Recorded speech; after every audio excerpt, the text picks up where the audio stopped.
Hi, it's Roz, and I'm here to do the Fit for Reading tag. Now, I was tagged by Steve Donahue. Thanks, Steve. But the original is by a new small booktuber called Sara of MG Reads, or Sarah MG Reads, maybe. And I went and had a look at the original, and she has such energy and charm that I'm sure her channel's going to grow, and this tag will kind of attract people to see that, so that's great. Now, she recorded the original in a room that is seems to be like her fitness come workout room, maybe a basement. I wish I had a whole spare room to use for that, but she does it kind of with props, so she's in her gym gear and she's got like little handheld weights, and then she's on a trampoline, and it's great. And so I thought I should try and match up with that, and I said to her I would try maybe to do the tag whilst out running.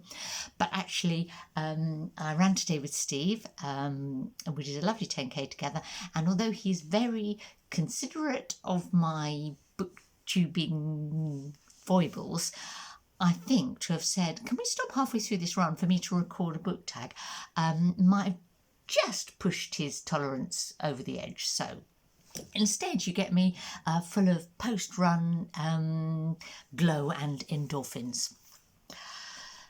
Now, one of the reasons why I wanted to do this tag in running gear and my parkrun t-shirt is because running is something that I've carried on with through COVID, which has been great and helped keep me sane.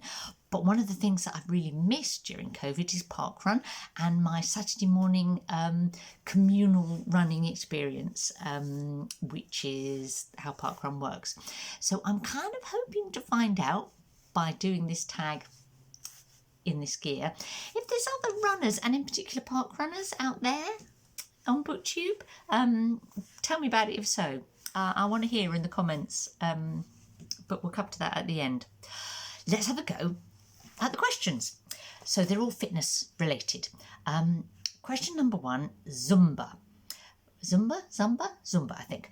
A twisty and turny book that was fun to read. Now, I've picked a book that is definitely twisty and turny, but fun might be the wrong word for this book, because it's A Brief History of 7 Killings by Marlon James. He's a Jamaican author, maybe lives in the US now, and it's a very twisty book, but it starts from, well, it doesn't start with, but it's inspired by the attempted assassination of Bob Marley, and then it's kind of epic, I suppose, follows different characters. We get bits in Jamaica, bits in the States. Yeah, I would highly recommend it as a really interesting twisty-turny read. Question number 2, CrossFit. I've never done that. The most intense book you've read. Now, Sarah set me a bit of a challenge here, I think, because I like intense books and I read quite a lot of them, and picking the most intense would be quite tricky.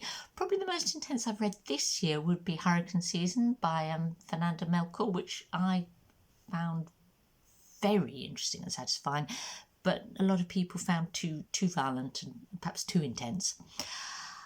I think one of the types of reading I do that is often intense and is perhaps easier to pick a most intense is poetry.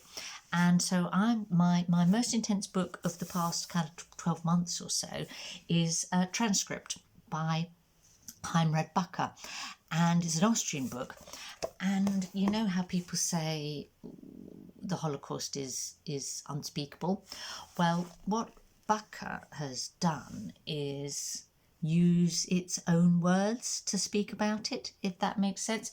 So it's a book of a form of poetry that I haven't always particularly enjoyed, but he completely succeeds with it, which is concrete poetry, like taking found words, other people's words, and then putting them together in a particular way, selecting them and ordering them so as to make poetry. And some of these are like from the bureaucracy of the Holocaust, from speeches, from people in concentration camps, graffiti on the walls. And it is extremely intense and very beautiful and very moving. Yeah, not a fun book, but a good one. Question number 3. Burpees suck. Yeah, well, we can all agree on that. Burpees I have done, and no thank you. I love fitness, but I'm sure they're not good for your back. And this asks you to say a book you hated. Okay, now I don't read lots of books I hate because I tend to pick with care. But I had this idea that I ought to read something by Saul Bellow because, he's great American 20th century writer, feted a lot, when I was, a bit younger. So I read Herzog. And it must be, I think that's probably my most hated book ever. I mean, there's books that are disappointing, books that, I think, I don't think much of that plot, or that's, not that well written. But this was a book that I actively disliked. Yeah, and wish I'd never read. Question number 4, Intramural Sports, a book you were assigned to read for school but liked so much you couldn't wait to read it at night. Well, I had no trouble picking for this one because my book is Tess of the D'Urbervilles by Thomas Hardy, and it's the first Hardy I ever read. We started it at school. You do that thing where you read round the class the first few first lines or paragraphs of the first chapter, and then you talk about it, and then you're told to go home and read the rest of that chapter for homework. And it was like I was on the bus on the way home, reading all evening, reading all night, because I had to know what happened to Tess, and I've loved Hardy ever since. Question number 5, running. Now, that's the one bit of fitness that I can really identify with in this list. But the question is, a book that follows all the standard tropes, but you still enjoyed it. Now, the big book I've chosen for this is Murder Must Advertise by Dorothy L. Sayers. And to be fair, I would say it follows all the tropes, but actually she was creating those tropes when she wrote this, because she is one of the early 20th century queens of crime from the UK. But I was reminded, I suppose, to choose this because I just read Square Haunting by Francesca Wade, which is like writing about 5 women writers who lived in London, in one square in London at various times in the early 20th century. And I found out so much more about Dorothy Sayers from that, and why she wrote crime. And it wasn't because she especially wanted to write crime novels. It was that she really wanted to support herself as a writer, and she kind of worked out that was a good way to do it. But in doing that, she brought a kind of her brilliance to the genre and helped shape detective fiction. If you've never read any of her Lord Peter Wimsey books, like Murder Must Advertise, do. Question number 6, Jazzercise. I've never done that. It sounds dreadful. A book you enjoy that is outdated or published long ago. Now, I laughed at Sarah's choice for this, and I hope she won't be offended, but she picked Lord of the Rings, and I was thinking, well, how can that be a book published long ago when it's from the 20th century? It's not that long. But it all depends on your perspective, doesn't it? What that made me do is think about what I thought was the oldest book that I could read and enjoy in its original form, in the form in which it was originally published. So not in translation, but in its original language. I can enjoy I could, when I was younger, enjoy bits of Homer or Virgil because I learned them, but not. That's lost to me now because I didn't keep up my Greek and Latin. But One of the oldest English books that I've read and enjoyed is Chaucer's Canterbury Tales, and no one could describe them as outdated in that they're about human foibles, human frailty, so they have a kind of eternal appeal. On the other hand, the language of the original is on the verge of being beyond what we can now comfortably comprehend, if we're not a student of early English. He was writing them in the 14th century, and they were one of the first books to be printed in English by Caxton in around 1476, so about 100 years later, when they were still a very popular book, the Canterbury Tales. And I'm going to kind of read you a little bit to illustrate what I mean about it's still just within our reach, I think, this. Yeah, so I'm going to start just at the very beginning of the prologue. And I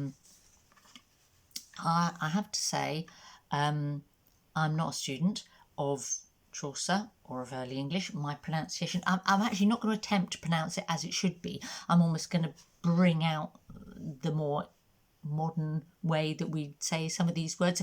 So lots of them would have like 2 syllables in the original, and we now turn them into 1, but you can still see what the word is. That messes up with the metre a bit, but what the hell. I'll just give it a go. Okay. One that April with his sure soot the drought of March hath pierced to the root, and bathed every vein in such liquor, of which virtue engendered is the flower. One Zephyrus eke with his sweet breath inspired hath in every holt and heath the tender crops, and the younger sun hath in the ram his half course yrun, and small fowlers maken melody that sleepeth all the night with open eye. So pricketh him nature in his courages. Then longen folk to go on pilgrimages. So you can kind of get the gist, can't you? I'd probably kind of like, rather mess that up, but even so, you can get the general idea. I'll read it to you in a modern translation, Penguin Classics. Actually, not a very modern translation, if you know what I mean. It's still a little, yeah. So, when in April the sweet showers fall, and pierce the drought of March to the root, and all the veins are bathed in liquor of such power as brings about the engendering of the flower. When also Zephyrus with his sweet breath exhales an air in every grove and heath upon the tender shoots, and the young sun his half course in the sign of the ram has run, and the small fowl are making melody that sleep away the night with open eye, so nature pricks them and their heart engages. Then people long to go on pilgrimages. So you see, you probably got most of that, even from my terrible reading. And they're a lot of fun. Yeah, some of them certainly. Anyway, that's the Canterbury Tales. Last proper question. Question number 7. Trampoline Class. Now, that's fun. What book do you absolutely love, but it's underrated? Well, I love this question because there's a book that I particularly wanted to talk about, and I haven't found an excuse to talk about on a video up to now, and that's A Legacy by Sybil Bedford, or Sibylla, I guess, because if that's pronouncing it right. She's actually was a German author, and she wrote this in 1956. She wrote it in English because she had such an interesting life. So she was the daughter of a German aristocrat and a German Jew, and was brought up her early years in Germany, but she also lived in Italy a long time. She lived in France. She wound up in England and is now sort of seen as an English writer. She has an English surname, Bedford, because in the 1930s she kind of fell foul of the Nazis by being critical of them, and of course then they identified she was Jewish, and her German passport was potentially not going to be renewed, and her friends, the Huxleys, as in Aldous Huxley, Brave New World, they found a friend of theirs who was a gay Englishman called Terry Bedford, who was happy to marry her in a marriage convenience. She was gay too, and you know, it was like just really so that she could get a British passport. So that's why she has an apparently English name, and eventually, and a British passport, and eventually settled in the UK. A Legacy is, I think, a brilliant book. But it's not talked about much as far as I can gather. It's not one that you hear. You know, as I say, it was published in 1956. I think it's one of the great books of the middle of the 20th century. And you could kind of tell by the name, perhaps, A Legacy. It's well, if I say it's semi-autobiographical, in a way, she's really writing about her parents' lives and their families and the sort of 19th and early 20th century Germany. And it's kind of epic, but her style is quite cool and elegant and a bit detached. Perhaps that's what puts people off. Perhaps that's why they don't like it. Also, she jumps around a lot, and you know, you'll get a character that's introduced and he disappears again, or things are very it's quite elliptical, I suppose. So it's not an easy read, but it's a very interesting one, and you can see that the legacy in her, there's a kind of literal legacy kind of in the story, but the legacy she's really talking about is the way Germany's unification in the 19th century and its sort of experience in the run-up to the First World War and so on created a legacy which is played out in the 20th century in the rise of the Nazis and so on. So yeah, one to consider reading if you like a challenging but really rewarding book, and definitely underrated. So that brings me to the final prompt, which is, who do you tag? And I tag anyone who watches this video who is a runner. Please do this tag, but also tell me in the comments that you're going to do it, and tell me that you're a runner or a park runner. And if you're a commenter, again, do the same, because I'm missing my park run Saturday community, and so I'd love to find it here on BookTube too. Have a lovely week.